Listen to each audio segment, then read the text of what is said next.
Shalom, menjua-jua Horas Yahubu. Kita kembali bertemu dalam kebenaran firman Tuhan pada saat ini. Semuanya ini karena kebaikan Tuhan yang terus nyata dalam kehidupan kita.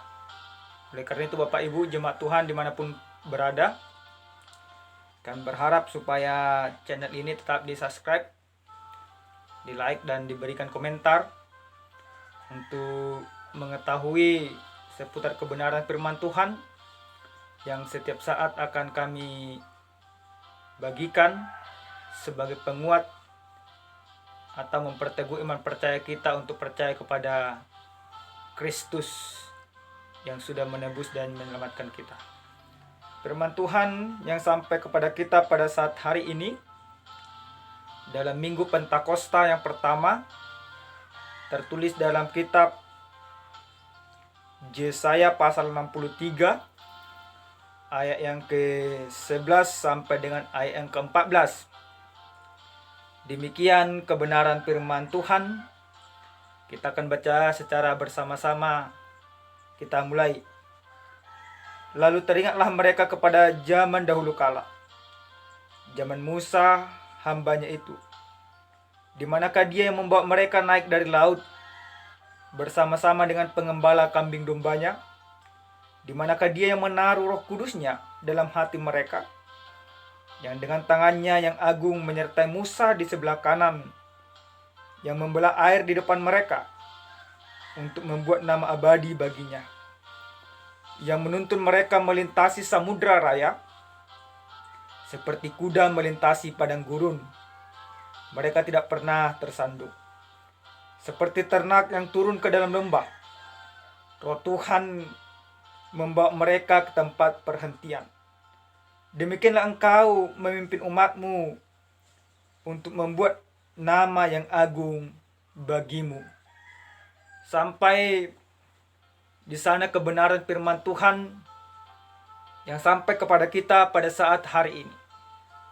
Bapak Ibu, jemaat yang terkasih dalam nama Yesus Kristus, orang bijak berkata bahwa setiap manusia mempunyai masa lalu. Tetapi setiap manusia menginginkan sebaik apapun masa lalunya, masa depannya dia inginkan akan lebih baik dari masa lalunya.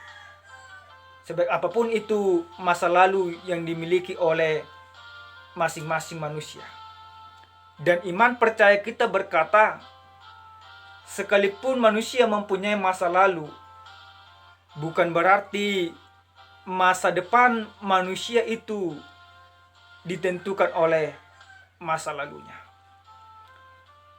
Karena setiap orang, setiap individu bisa mengubah masa lalunya dengan baik. Apalagi jika manusia itu hidup di dalam kebenaran dan kasih Kristus. Bapak Ibu, jemaat yang terkasih dalam nama Yesus Kristus, firman Tuhan yang sampai kepada kita pada saat ini menceritakan bagaimana orang Israel ketika mereka sudah kembali dari pembuangan yang kedua, yaitu ke Babilonia. Bangsa Israel merupakan bangsa pilihan Allah. Bangsa Israel merupakan bangsa yang sangat-sangat dikasihi oleh Allah. Allah memilih bangsa itu karena Allah berkeinginan bahwa bangsa itu akan menjadi satu-satunya alat Allah untuk menyampaikan karya kerajaan Allah kepada bangsa-bangsa lain yang tidak mengenal Allah.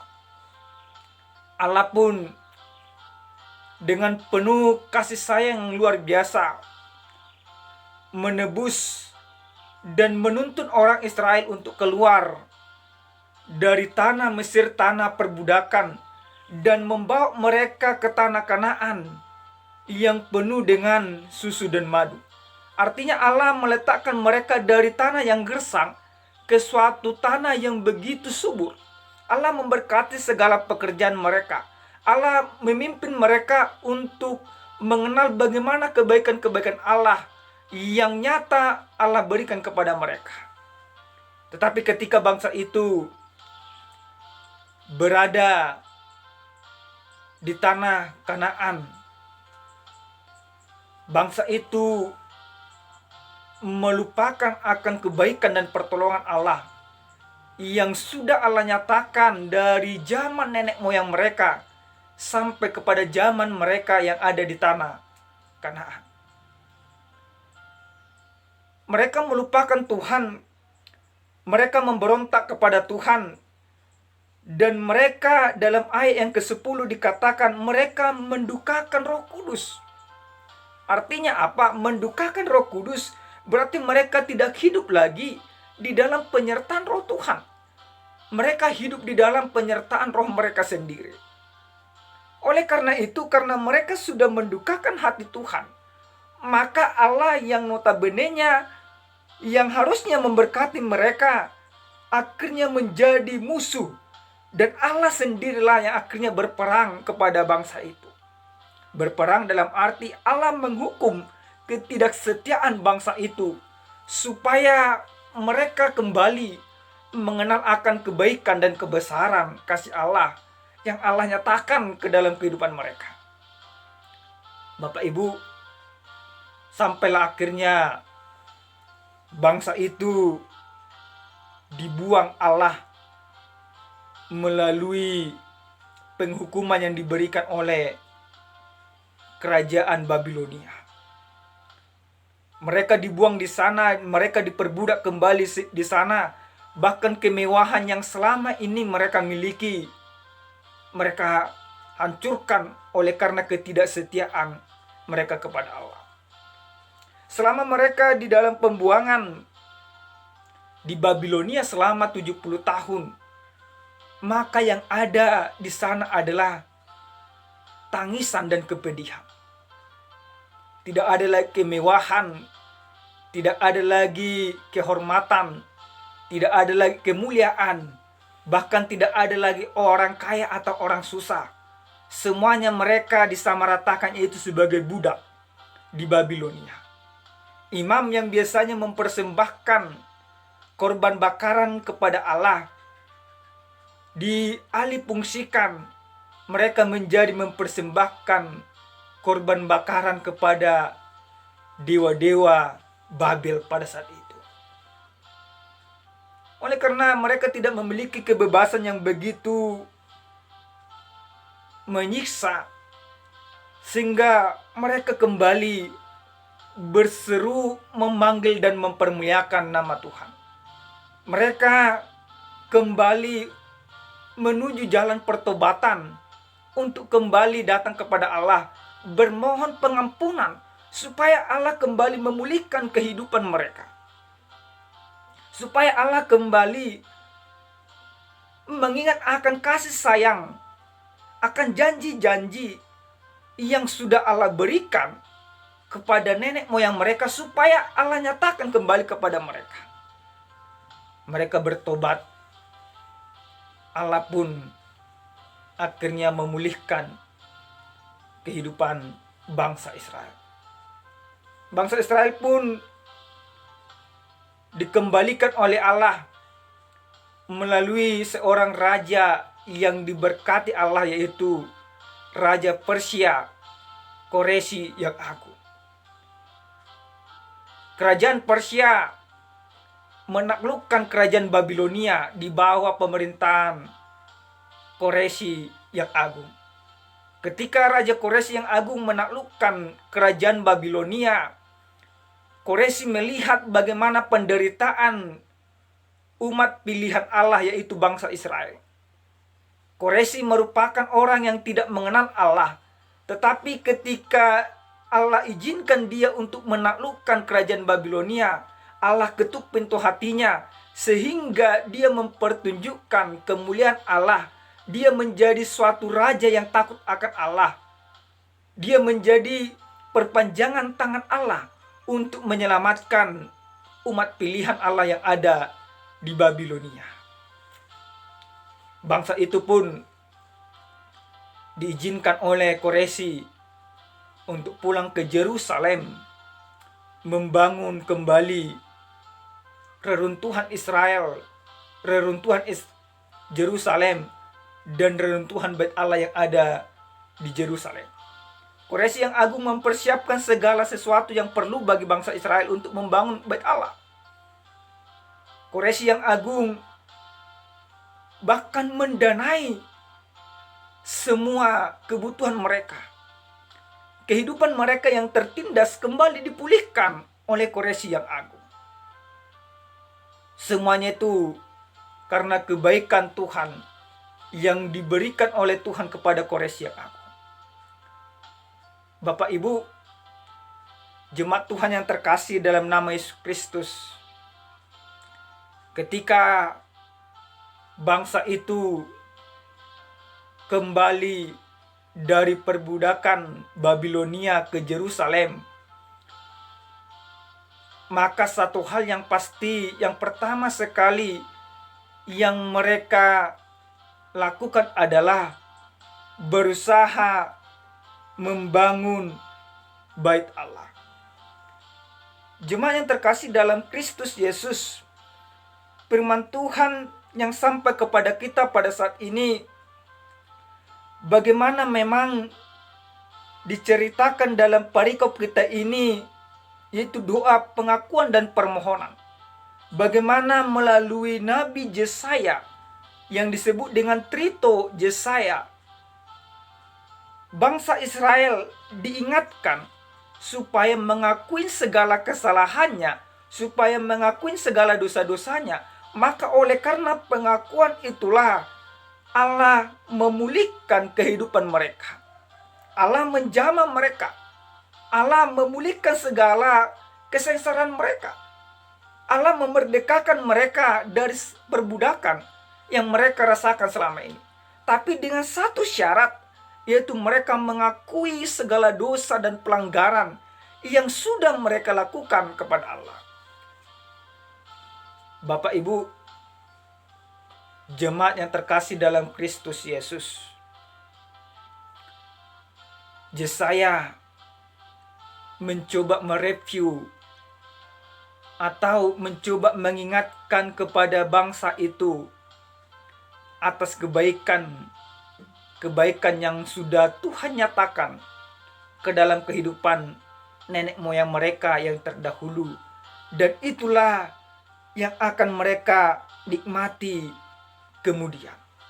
Dalam ayat yang ke-11 jelas dikatakan di dalam perikop kebenaran firman Tuhan ini, dikatakan di sana, lalu teringatlah mereka kepada zaman dahulu kala, zaman Musa hambanya itu, di manakah dia yang membawa mereka naik dari laut bersama-sama dengan pengembala kambing dombanya? Di manakah dia yang menaruh Roh Kudusnya dalam hati mereka? Mereka kembali mencari Allah. Mereka kembali mengenang akan kebaikan dan kebesaran kuasa Allah yang sudah Allah nyatakan kepada nenek moyang mereka melalui Musa. Mereka mencari lagi, di manakah dia? Di manakah Allah yang sudah melepaskan nenek moyang kami terdahulu? Apakah Allah memang yang berubah pada saat itu? Tidak. Tetapi bangsa Israel lah yang berubah meninggalkan Allah. Oleh karena perubahan yang terjadi di dalam diri mereka, oleh karena ketidaktaatan mereka kepada Allah, maka Allah menjauhkan dirinya dari hadapan orang Israel. Maka dalam kebenaran perikop firman Tuhan pada saat ini, mereka kembali mendekatkan diri kepada Tuhan. Mereka mencari di manakah sebenarnya Tuhan. Bapak Ibu, jemaat yang terkasih dalam nama Yesus Kristus, apakah memang Tuhan juga sedang bersembunyi dari kita pada saat ini oleh karena persoalan pergumulan kesengsaraan, sakit penyakit yang terus menyertai kehidupan kita? Atau jangan-jangan kita menjadikan persoalan, pergumulan, dan tantangan yang terjadi pada saat ini untuk menjauh dari Tuhan. Mari kita renungkan bersama-sama kebenaran firman Tuhan ini. Apakah memang Allah yang bersembunyi, atau kita yang menyembunyikan diri dari kebesaran kuasa Allah? Sering sekali banyak orang berpikir bahwa Allah yang bersembunyi, Allah yang menjauh dari kita. Padahal sebenarnya tidak. Allah tidak pernah sedetik pun meninggalkan umatnya, meninggalkan orang-orang yang dikasihinya. Tetapi orang-orang yang dikasihi Allah inilah yang sering sekali menjauhkan diri dari Allah. Allah mendekatkan diri, tetapi kita menjauh dari Allah. Kita melakukan pelanggaran-pelanggaran yang tidak berkenan di hadapan Allah. Oleh karena pelanggaran yang terjadi, yang kita lakukan, maka pelanggaran itulah menjadi sekat pemisah antara kita dengan Allah. Kita membuat sekat-sekat itu. Maka firman Tuhan pada saat ini mau mengajarkan kepada kita, robohkan sekat itu. Hancurkan sekat pemisah yang sudah kita bangun terhadap Allah. Supaya apa? Supaya kita kembali bisa bersatu dengan Allah. Supaya jangan Allah menghukum kita sebagaimana pelanggaran yang diberikan oleh bangsa Israel, sehingga mereka layak Allah hukum. Bapak Ibu, firman ini mau mengajarkan kepada kita, marilah kita mencari Allah yang luar biasa. Marilah kita mendekatkan diri kepada Tuhan. Kalau orang Israel berkata, di manakah dia Allah yang membebaskan para gembala dari perbudakan? Di manakah dia yang menaruh kudusnya dalam hati mereka? Sekarang Bapak Ibu jemaat Tuhan, jika bangsa Israel Allah lepaskan dari perbudakan, maka firman ini mengingatkan kita kembali bagaimana Kristus sudah membebaskan kita dari kuasa dosa. Jadi yang menjadi tugas kita pada saat ini mencari kembali Kristus yang sudah kita tinggalkan oleh karena keberdosaan kita. Kita kembali mencari Kristus. Di manakah Kristus yang sudah menebus dosaku? Kenapa Kristus izinkan semua masalah ini terjadi? Maka kita kembali mengingat kebaikan Tuhan yang sudah Tuhan nyatakan di dalam kehidupan kita. Yang berikut Bapak Ibu jemaat Tuhan, dalam ayat yang ke-12, Yesaya mengenang kembali akan kebaikan Tuhan. Dikatakan dalam perikop firman Tuhan ini, yang dengan tangannya yang agung menyertai Musa di sebelah kanan, yang membelah air di depan mereka untuk membuat nama abadi baginya, yang menuntun mereka melintasi samudra raya, seperti kuda melintasi padang gurun. Mereka tidak tersandung, seperti ternak yang turun ke dalam lembah. Roh Tuhan membawa mereka ke tempat perhentian. Demikianlah engkau memimpin umatmu untuk membuat namamu yang agung bagimu. Bangsa Israel kembali mencari Allah. Maka firman ini juga mengajarkan kepada kita untuk kembali mencari Allah, mencari Kristus di dalam kehidupan kita. Tetapi tidak hanya sebatas mencari. Tidak hanya sebatas mencari. Jangan-jangan nanti Bapak Ibu jemaat Tuhan, ketika Bapak Ibu sudah mencari Tuhan dan Bapak Ibu sudah bertemu dengan Tuhan, maka pertemuan dengan Tuhan itu menjadi sia-sia kalau tidak kita aplikasikan dalam kehidupan kita setiap saat. Maka ketika kita sudah mencari Tuhan, kita pasti bertemu dengannya. Ketika kita sudah bertemu dengan Tuhan, maka firman ini mau mengajarkan kepada kita, kita buktikan pertemuan kita dengan Tuhan dengan hidup benar di dalam kebenaran firman Tuhan. Jemaat yang terkasih dalam Kristus Yesus, firman ini diberikan tema kepada kita, yaitu dikatakan roh yang menuntun. Roh yang menuntun, tetapi bukan roh kedagingan, melainkan Roh Kudus. Dalam minggu Pentakosta pada saat ini yaitu 50 hari setelah Kristus bangkit dari antara orang mati dan 10 hari setelah Kristus naik ke surga. Kristus berjanji akan mengirim roh penghibur yang akan menemani kita, yang akan membantu kita untuk mempersaksikan kebenaran Kristus di seluruh dunia dan di dalam kehidupan kita. Maka tepat pada hari ini, pada Minggu Pentakosta ini, diberikan satu tema yang menarik bagi kita, roh yang menuntun. Bapak Ibu, bagaimana sebenarnya roh yang menuntun? Roh yang menuntun berarti roh yang mengarahkan kita untuk berjalan di dalam koridor Allah. Roh yang menuntun berarti mengajarkan kita untuk hidup benar sesuai dengan kehendak Tuhan. Roh yang menuntun berarti mengajarin kita bagaimana kita untuk hidup setia di dalam kasih Kristus. Maka melalui kebenaran firman Tuhan yang sampai kepada kita pada saat ini, kami membuat kesimpulan untuk menjadi penguat di dalam iman percaya kita. Yang pertama kami katakan, ketika roh menuntun kita, maka kita akan mengingat segala kebaikan Tuhan. Bapak Ibu, jemaat yang terkasih dalam nama Yesus Kristus, sering sekali kekecewaan demi kekecewaan terus melanda kehidupan kita. Apalagi kekecewaan terberat dan terbesar yang dihadapi setiap orang ketika itu datang dari orang-orang terdekat atau dari orang-orang yang paling disayangi. Ketika Bapak Ibu sudah melakukan banyak pengorbanan, banyak kebaikan kepada sanak saudara, famili, atau orang-orang terdekat, namun mereka tidak membalaskan seperti yang sudah kita lakukan, maka tentu ada kekecewaan yang sangat besar. Itu manusiawi, itu fakta, dan itu sering kita hadapi.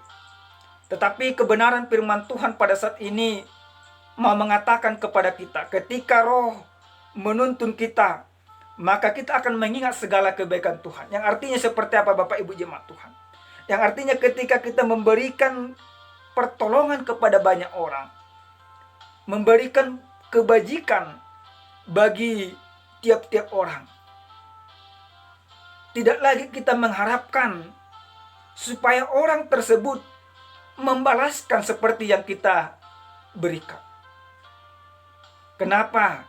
Karena kita memberikan segala kebaikan, segala pertolongan kepada orang-orang terdekat, orang-orang sekitar. Semuanya itu bukan mengharapkan balasan, tetapi bukti nyata bagaimana kita merasakan kebaikan Tuhan, bagaimana kita mengingat pertolongan Tuhan yang sudah Tuhan nyatakan ke dalam kehidupan kita. Kita mengingat kebaikan-kebaikan Tuhan. Oleh karena Tuhan sudah baik kepada kita, maka seharusnya kita yang percaya kepada Tuhan, roh Tuhan yang sudah hidup di dalam kehidupan kita, kita harus memberikan kebaikan juga kepada orang lain.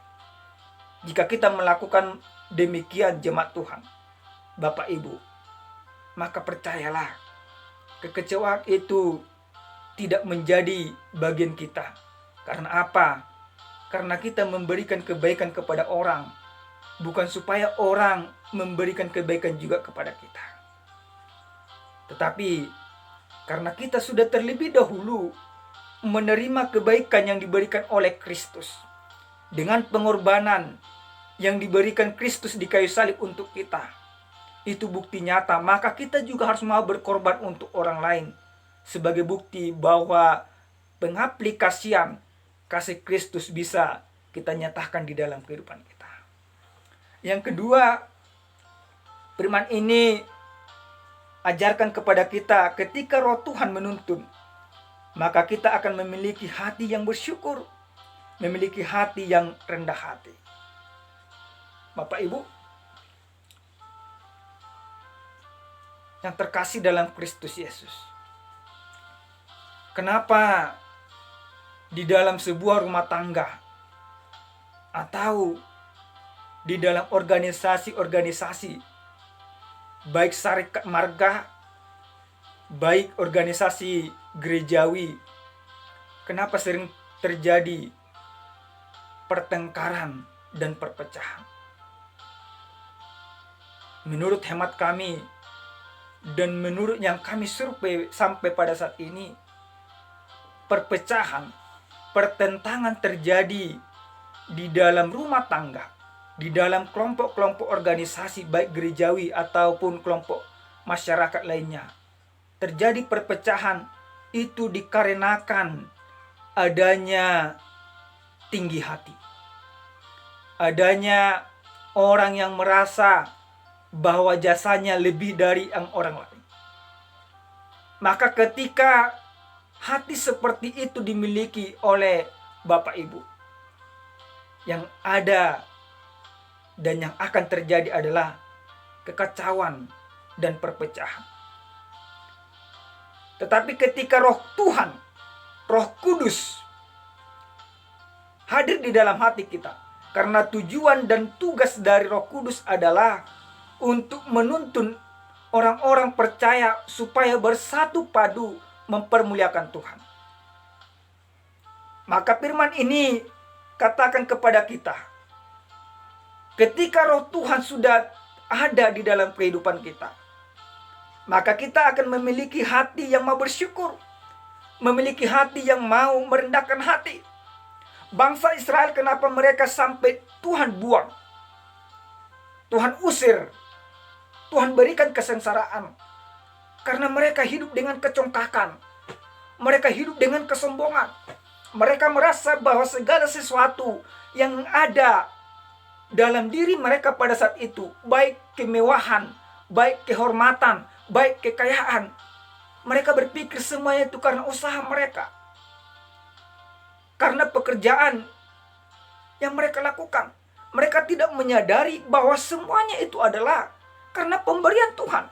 Tidak ada kerendahan hati di dalam diri mereka, sehingga Tuhan pun marah. Tuhan membuang mereka. Jadi firman ini mau mengajarkan kepada kita, Bapak Ibu jemaat Tuhan, ingatlah bagaimana Kristus yang mau merendahkan hatinya, yang mau merendahkan dirinya supaya kita dipermuliakan. Maka ketika Roh Tuhan menuntun kehidupan kita, percayalah tidak akan ada lagi tinggi hati di dalam diri kita. Tidak ada lagi roh kesombongan. Bapak Ibu, saya pernah melihat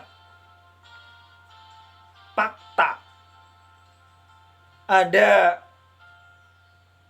seorang orang tua yang memiliki anak. Dia sudah tidak bertanggung jawab kepada keluarganya, kepada anaknya, kepada istrinya. Tapi roh kesombongan terus ada di dalam dirinya. Dia selalu berkata, aku anak tentara, orang tuaku kaya dan lain sebagainya. Dia sudah sebagai orang tua tidak mau merendahkan dirinya. Roh kesombongan terus ada di dalam dirinya. Maka yang terjadi, Bapak Ibu jemaat Tuhan, apa yang terjadi? Yang terjadi perpecahan dan kehancuran nyata di dalam rumah tangga itu. Bangsa Israel, ketika roh kesombongan itu ada di dalam diri mereka, maka perpecahan dan kehancuran terjadi sampai kepada pembuangan. Maka firman ini mau mengajarkan kepada kita mengingat akan kebaikan Tuhan. Maka ketika kita mengingat kebaikan Tuhan, belajarlah bersyukur, belajar diri, jadikan roh Tuhan yang ada di dalam diri kita, yang sudah Tuhan berikan, untuk membuat kita semakin rendah hati.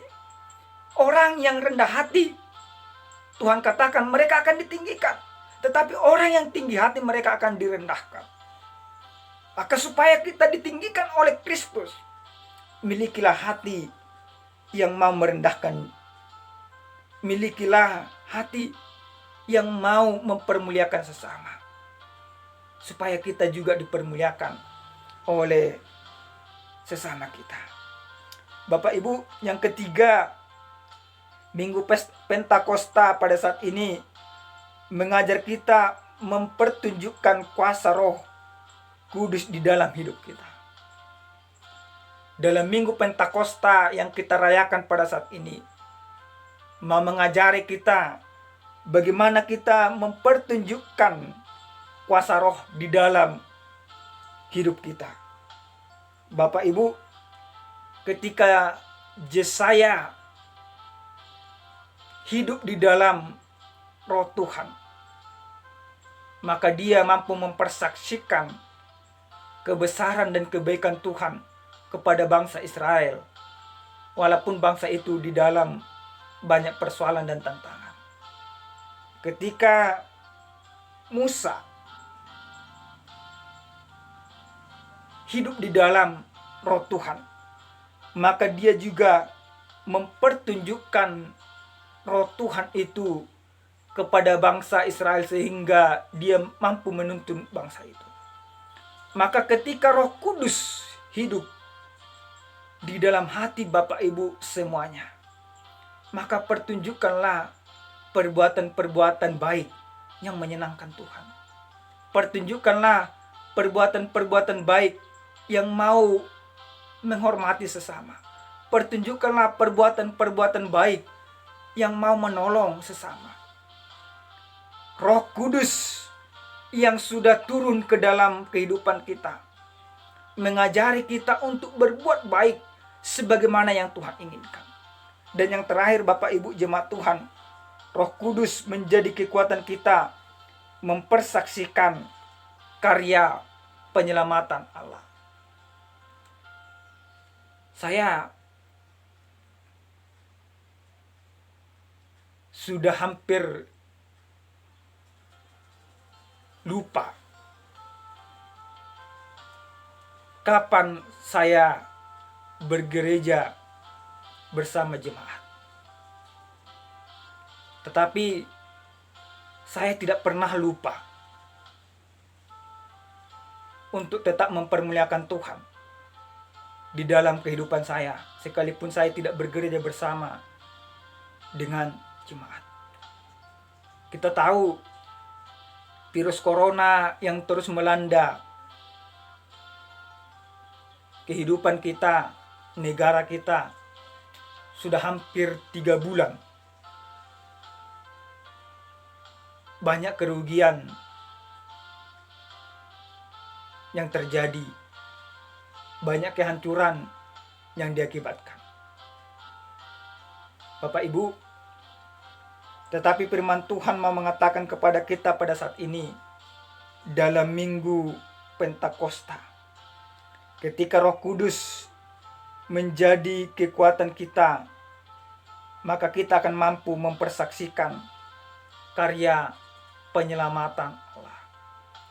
Jangan pernah virus corona ini mencopot iman kita, melemahkan kebaikan kita. Tetapi melalui peristiwa yang terjadi pada saat ini, kita harus semakin diteguhkan mendekatkan diri kepada Tuhan. Percayalah apa yang Yesus katakan, aku akan mengutus Roh Kudus untuk menyertai kamu. Maka firman ini mau mengatakan, sambutlah, terimalah Roh Kudus yang sudah Tuhan utus. Dengan menerima Roh Kudus yang Tuhan utus, maka kita akan bisa hidup sesuai dengan kehendak Tuhan. Ingatlah akan kebaikan-kebaikan yang sudah Tuhan berikan kepada kita. Ingatlah akan pertolongan Tuhan yang sudah Tuhan nyatakan kepada kita. Maka ketika kita mengingat semuanya itu, kita bersyukur kepada Tuhan. Kita tidak membangun lagi tembok pemisah dengan Allah, tetapi robohkan tembok pemisah itu. Kalau tembok pemisah itu terjadi oleh karena kesombongan, kecongkakan, kehormatan dan lain sebagainya. Robohkanlah semuanya itu. Ingatlah kebaikan Tuhan yang nyata dalam kehidupan Bapak Ibu semuanya. Tuhan Yesus memberkati dan jadikanlah Roh Kudus menjadi pedoman Bapak Ibu dalam menjalani hari-hari Bapak Ibu ke depannya. Amin. Shalom.